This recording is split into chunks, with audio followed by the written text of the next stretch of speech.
Jangan lupa like, komen, dan subscribe channel YouTube TVRI Bengkulu. Dan jangan lupa nyalakan notifikasinya. Balik lagi di Opini, obrolan pagi ini masih dengan tema yang sama, yaitu asiknya jadi MC nih bersama dengan Mbak Mia, Master of Ceremony. Mbak Mia, sebenarnya dari pengalaman Mbak kan ya sudah bertahun-tahun ya menggeluti Master of Ceremony ini, kendala yang sering Mbak rasakan tuh apa sih Mbak dari pengalaman Mbak sendiri? Kendala banyak sih sebenarnya ya. Oke, mungkin yang sering dialami ya. Kadang-kadang pada saat injury time baru dihubungin kayak gitu kan, pada saat pas mau ada acara kita baru dihubungin, jadi kita nggak ada persiapan apa-apa kadang-kadang gitu ya. Tapi itu tadi tergantung jam terbang sih, kata Agnes tadi ya. Jam terbang sih. Kemudian juga pada saat acara berlangsung, kadang ada, kalau acara itu dipegang oleh profesional atau IO atau WO biasanya gitu kan, kita kan bisa konsultasi sama mereka. Apa sih acara yang akan diinikan? Gini nih, biasanya dikasih tahu lah ya. Oke, gini sudah. Tapi pada saat acara akan berlangsung, ternyata ada perubahan lagi. Nah itu yang kita harus cepat tanggap. Itu tadi, kalau kunci seorang MC itu juga harus tanggap, harus berpikir kreatif, kemudian juga harus cepat berpikir lah. Iya benar. Ya kan? Jadi kita misalnya tamu belum datang. Kejadian sering kan, acara udah jam 10, misalnya acara jam 10 di undangan jam 9.30, acara jam 10 tamu belum ada yang datang misalnya kan. Terus ataupun juga harusnya sambutan ini ternyata belum datang tamunya, ya kan. Kemudian yang ini juga belum datang. Kita saling konfirmasi sih sebenarnya sama EO-nya, panitianya, ataupun juga kalau di acara itu ada pengarah acara atau stage manajernya kayak gitu sih. Belum lagi kalau misalnya nih belum mulai nih acaranya, tapi kita udah disuruh ngisi, mau ngomong apa gitu. Nah. Mau ngomong apa gitu kan. Iya. Itu terutama kalau di acara nikahan ya. Kalau acara nikahan paling lagu-lagu ya, paling sambil ngomong silakan Bapak Ibu yang saat ini baru tiba, kami silakan untuk menikmati hidangan, atau biasanya sih kayak gitu kan ya, ada hidangan di pondok-pondokan ya biasanya ya. Tapi kalau acara-acara resmi yang diadakan oleh pemerintahan atau lembaga gitu kan ya, kita kan harus kreatif juga. Itu tadi kita terus konfirmasi sama panitianya, menanyakan ini acara kira-kira mulai jam berapa, apalagi yang harus dilakukan, harus kayak gitu Nas. Jadi harus aktif ya, MC itu harus aktif menanyakan kira-kira. Jadi jangan sampai undangan merasa bosan, merasa ini kapan sih bertanya-tanya. Jadi seakan-akan semuanya kan acara kan tanggung jawabnya pembawa acara. Jadi biasanya tuh undangan tuh pasti ngelirik ke MC kan ya, jam berapa gitu kan. Jadi memang hal-hal yang seperti itu yang kayaknya memang harus sering konfirmasi sama panitia. Kemudian juga harus sering-sering kita ngobrol-ngobrol lah ya, biar santai. Jadi kita bisa mencairkan suasana juga sambil ya ngobrol-ngobrol apalah ya gitu di itu. Iya, sebenarnya penguasaan materi juga dan juga penguasaan panggung ya Mbak ya. Betul. Perlu nggak sih kita banyak aktivitas misalnya di atas panggung, atau malah kesannya berlebihan? Berlebihan sih kalau di atas panggung ya. Tapi kalau misalnya acara-acara hiburan oke lah gitu kan ya. Tapi itu tadi, kalau kita terlalu lebay di atas panggung juga kayaknya kesannya ya nyeleneh nih MC. Iya gitu kan ya. Mungkin ada yang suka sebenarnya, ada yang suka, tapi ada juga yang apa sih ini gitu kan, ada kayak gitu sih Nas. Jadi kalau misalnya tergantung acaranya. Kalau acara itu semi formal, kayaknya kita nggak perlu lah lalu lalang di atas panggung atau sibuk sendiri kayak gitu. Tapi kalau acara itu acara hiburan, tapi yang tidak sikap kita nggak terlalu lebay, kayaknya bisa dimaklumi. Tergantung gitu. Sikon juga ya Mbak. Sikon ya? Betul. Pernah nggak sih Mbak Mia tiba-tiba blank gitu misalnya jadi MC gitu, nggak mau ngomong apa gitu. Matiku tuh.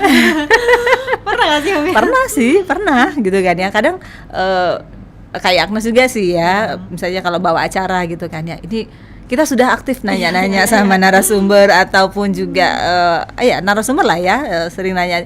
Tapi narasumbernya kurang aktif untuk berbicara gitu Nas.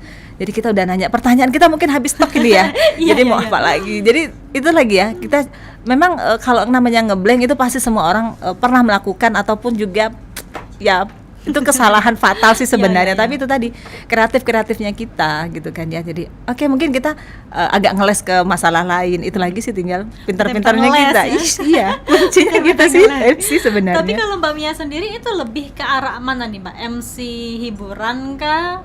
Atau moderator kah? Atau apa nih? Untuk sekarang kayaknya semua bisa. Multi talent ya. Semua Ya, bisa ya? insya Allah bisa. Kalau upacara insya Allah bisa, masih dipakai lah ya. Di kantor juga masih dipakai. Kemudian untuk acara semi formal masih juga, acara-acara hiburan masih juga, acara apa? Pernikahan, acara lamaran masih, insya Allah masih. Kemudian untuk moderator alhamdulillah juga masih dipakai. Masih dipakai. Tapi kalau Mbak Mia sendiri lebih tertariknya karena mana sih? Kayak aku banget nih kayaknya di acara kayak gini gitu. Formal kah? Atau Kalau semi formal itu enak sih Nes, Hmm. enak karena cuman mengikuti susunan acara itu Iya. aja. Tapi kalau kayak semi formal atau informal itu tinggal kitanya aja ya, yang aktif, kemudian juga yang bisa menghidupkan suasana gitu. Nah, kadang-kadang nih MC ini takutnya nggak bisa mencairkan suasana kan ya Mbak ya? Ya. Takutnya garing lah, Nah. humornya nyeleneh lah dan Nyeleneh, sebagainya. iya, Kalau Mbak iya. sendiri biasanya dipersiapkan dulu nggak sih? Misalnya mau humor nanti apa gitu? Atau biasanya ya otodidak aja gitu? Iya, kayak gitu.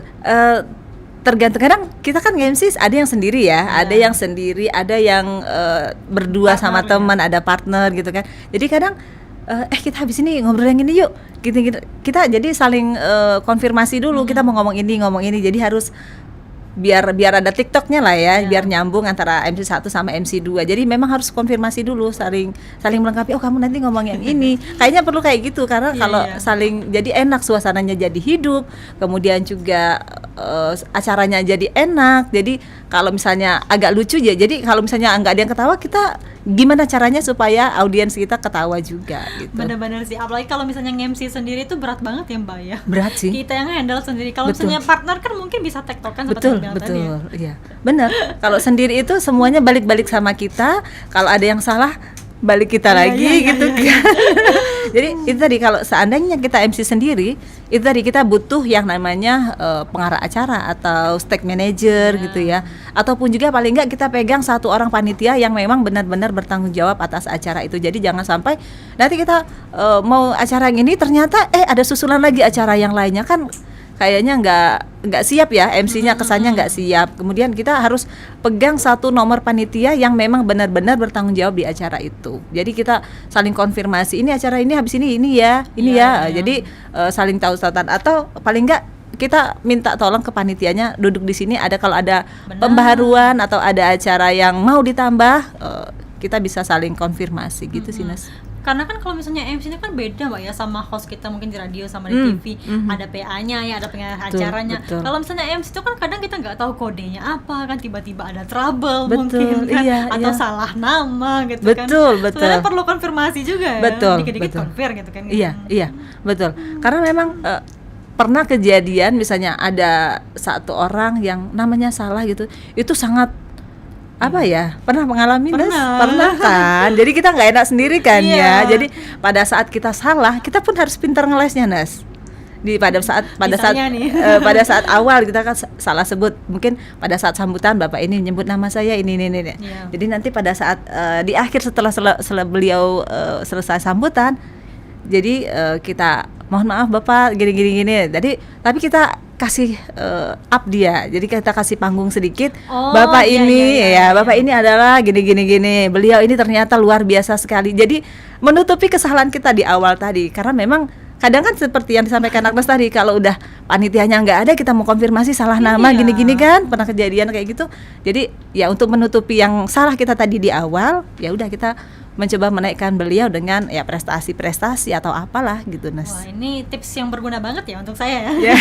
Pernah pengalaman banget Pernah ya, Mbak berarti semua orang hampir mengalami itu. Tapi itu tadi Nes, kalau seandainya memang acara-acara tersebut ada panitia yang bisa kita tanya, mendingan kita tanya. Kalau ada salah berarti kan dari panitianya yang memang kurang konfirmasi juga. Kalau misalnya sebenarnya. mungkin dari IO dan juga WO profesional mungkin pasti lebih tertata ya. Betul. Nah kadang-kadang nih panitianya dari mereka sendiri gitu Betul. kan. Mereka pun masih belajar apalagi kita gitu kan. Iya. Babo mungkin.